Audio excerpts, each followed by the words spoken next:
Sariwa pa rin sa alaala ng ilang residente ng Tacloban ang naranasang epekto ng Super Typhoon Yolanda na 11 taon na ang nakakalipas.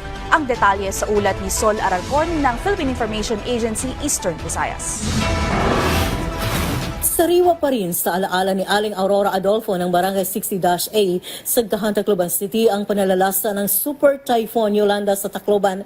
11 taon na ang nakalipas. Ako hindi ko alam na hindi ko na mabubuhay pa ako dahil yung may bangka na yate, may napadpad dito, nasadsado. Yun ang nasakyan ko, nasakyan namin, marami kami. O dahil ako naipit na ako ng mga dingding ba dahil yung mga bahay nagganyanan naman. Emosyonal na nagbahagi siya ng kanyang sinapit ng manalasa ito sa Tacloban.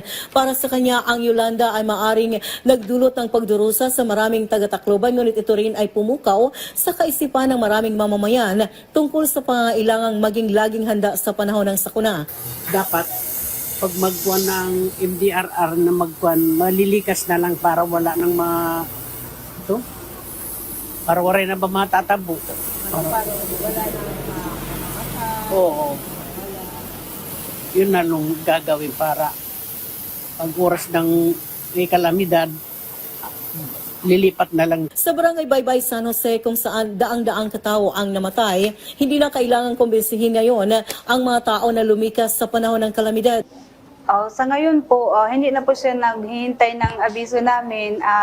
Nag-ano po sila sa kanilang sarili na kumusa na silang mag-evacuate. Nagsilbing leksyon sa mga ahensya ng pamahalaan ang epekto ni Yolanda. Hindi na pinapayagan ng lokal na pamahalaan ng Tacloban na magtayo ng mga bahay malapit sa tabing dagat. Itinayo na rin ang mga tide embankments na pananggalang sa malalaking alon.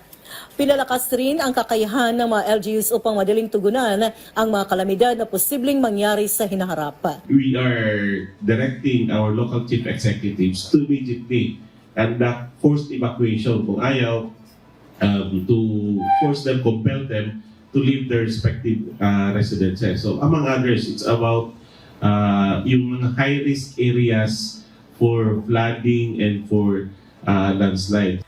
Mula rito sa Philippine Information Agency, Eastern Visayas, Sol Alarcon para sa Balitang Pambansa.